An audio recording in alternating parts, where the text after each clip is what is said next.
De inmediato le doy la bienvenida a nuestro compañero y enviado especial de DNews, Pablo Loninsky, quien ha tenido una jornada bastante extenuante, pero con resultados muy fructíferos en recoger las principales declaraciones y aconteceres que se han suscitado en el marco de esta cumbre de la Mercosur. Pablo, un gusto poderte tener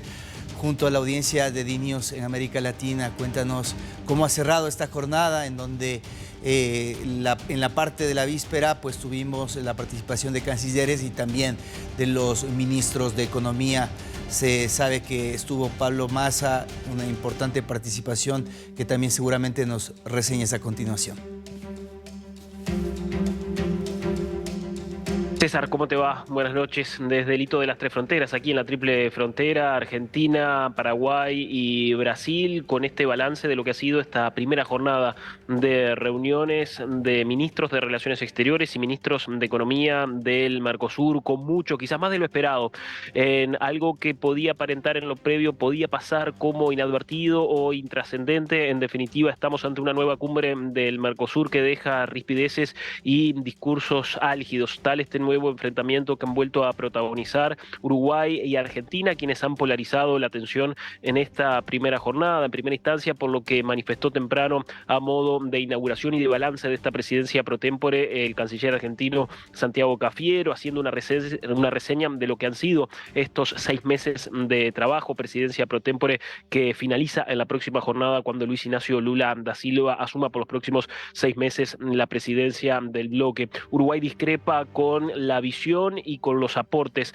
generados por Argentina en este último semestre, no reconoce avances significativos, pero más aún ha vuelto a refrendar su posición de pretender modernizar y flexibilizar este bloque de integración comercial que nunca ha logrado ser, nunca alcanzó lo que pretendió venir a establecer en el año 1991, un mercado común. Apenas si puede denominarse actualmente al Mercosur como una unión aduanera imperfecta, y por eso también la referencia que a esta hora se ha convertido en un eco entre quienes participan de esta reunión, lo que el canciller uruguayo acuñó como Socosur, una zona común del sur, un área de libre comercio entre 4 países del sur. En definitiva, un llamado a un urgente y necesario sinceramiento para poder restablecer y redefinir los objetivos que se ha trazado este bloque en los últimos años.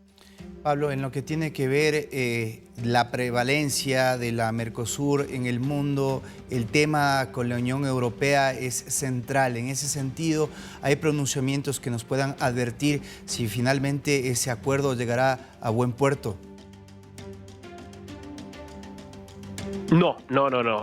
Al día de hoy es absolutamente impredecible. Además, esta reunión del Mercosur llega en la antesala de lo que será un trascendente encuentro entre países de la CELAC, de la Comunidad de Estados Latinoamericanos y Caribeños, con los 27 países de la Unión Europea. Esto se va a desarrollar los próximos 17 y 18 de julio en la ciudad de Bruselas. Y más allá de que el canciller Cafiero reconoció que se han generado avances significativos en estos últimos 6 meses en este acuerdo entre el Mercosur y la Unión Europea, todavía se está lejos de poder alcanzar un texto definitivo. Adicionalmente, el texto acordado adicionalmente data del año 2019 y Argentina reclama una modernización, una actualización de lo que se acordara inicialmente, habida cuenta de que en estos 4 años se han dado muchas modificaciones en el mundo, tanto en el comercial como en el político, pandemia de por medio. Eso obliga a rever el texto que se suscribiera en el año 2019, algo que no parece probable en un mediano, en un corto plazo, más allá de lo que puede representar esta cumbre de países de la Unión Europea y de la CELAC que tendrá lugar en Bélgica en los próximos días. Hoy, por lo cierto, no se pueden reconocer ni surgen avances concretos en materia de ese anhelado y dilatado acuerdo. A propósito de lo que tú reseñabas, de este concepto introducido durante esta jornada del denominado Socosur, que recibió ecos a nivel internacional por los medios de comunicación, ¿cuál ha sido la postura respecto a temas fundamentales que estaban previstos a tratarse, como el tema del arancel común externo y también el tema del régimen de origen de Mercosur, que me parece que fue un tema ya abordado por los ministros de Economía en horas de la tarde, en la cual también participó Sergio Massa?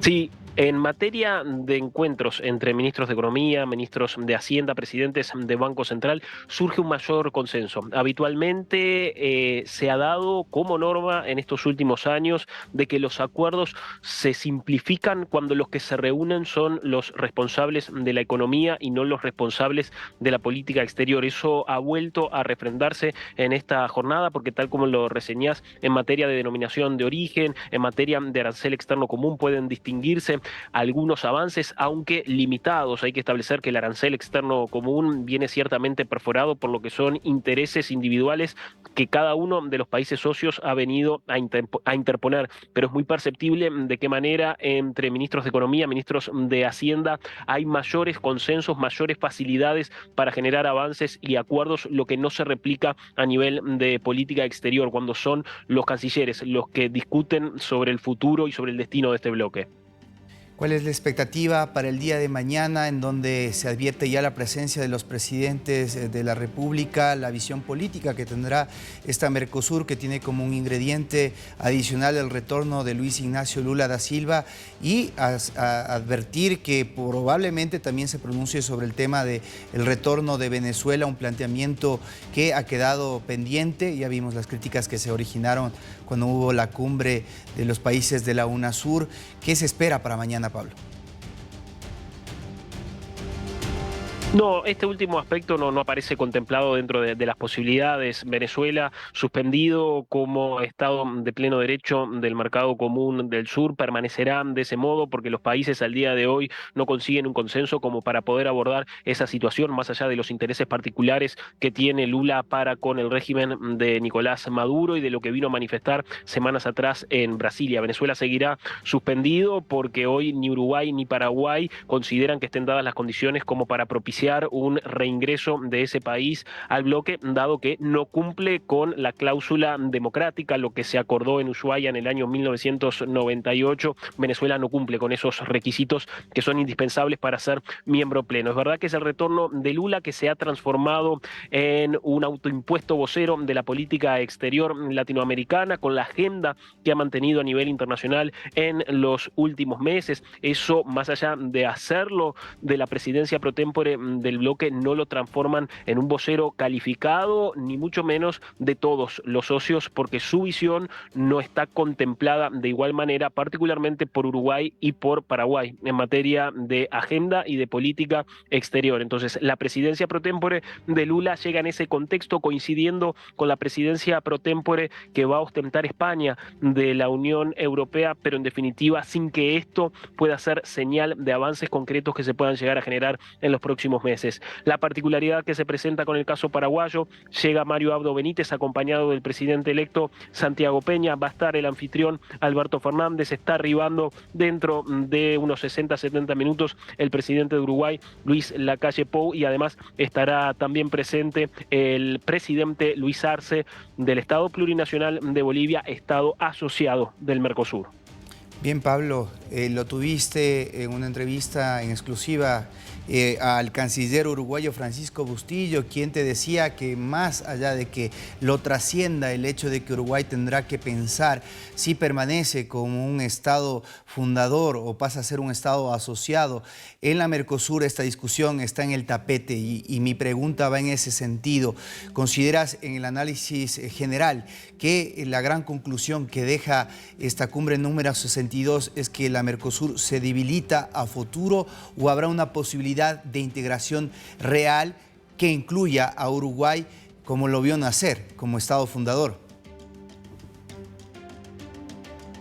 No, el Mercosur sigue atravesando por esta situación, por este estadio, por una crisis que Uruguay denuncia o cataloga como un inmovilismo que es necesario venir a modificar, y por eso este planteo que hoy introduce el canciller uruguayo en ese sentido. Es muy difícil poder hacer cualquier tipo de locuración respecto a lo que pueda llegar a suceder en los próximos meses. Además, es un bloque que ha estado signado mucho más por lo político que por lo jurídico, pese a que ese no fue el espíritu con el que se concibió en el año 1991, cuando se suscribió el Tratado de Asunción. En ese sentido, es muy difícil poder presagiar qué es lo que puede suceder en el corto plazo con estos reclamos de Uruguay que no tienen eco, pero que en definitiva no propician tampoco una situación que venga a modificar la realidad que mantiene al Mercosur estancado desde el punto de vista comercial, porque haciendo a un lado lo que ha establecido Argentina como lo que se ha trazado en materia de negociaciones en los últimos meses, en los hechos concretos no se han podido profundizar acuerdos que el Mercosur ya posee. Por ejemplo, con el Estado de Israel hay una necesidad de modernizar el Tratado de Libre Comercio que tiene el Mercado Común del Sur con ese país de Medio Oriente, y eso no se ha podido lograr, y así también hay otros mercados en los que se podría haber avanzado y en los que no hay hechos concretos que den cuenta de que se alcanzan nuevos logros, tales los casos de la negociación con Singapur o con los denominados países del EFTA. Gracias, Pablo. Excelente trabajo el realizado durante esta jornada. Estaremos muy atentos a lo que va a significar el tema central de esta cumbre, la presencia de los presidentes, con esa noche espectacular que tienes en la parte de atrás tuyo, que representa justamente la unidad de la Mercosur. Un gran abrazo, Pablo. ¿Cómo está el clima por allá? Seguramente vas a descansar ya. Claro, sí, creo que lo reflejas, creo que lo reflejas bien, la unidad del Mercosur, porque esta es la triple frontera. El que falta acá es Uruguay, y en definitiva esa posición en solitaria es la que se ha reflejado también en el seno de la cumbre del Mercosur que ha tenido hoy su primera jornada y por cierto ha dado mucho más desde lo noticioso de lo que uno podía prever o de lo que uno podía imaginar en la antesala de este encuentro. Fresca, por cierto, la noche, fresca para un abrigo. Gracias, descansa, que cenes bien y mañana estaremos atentos a tus distintos informes.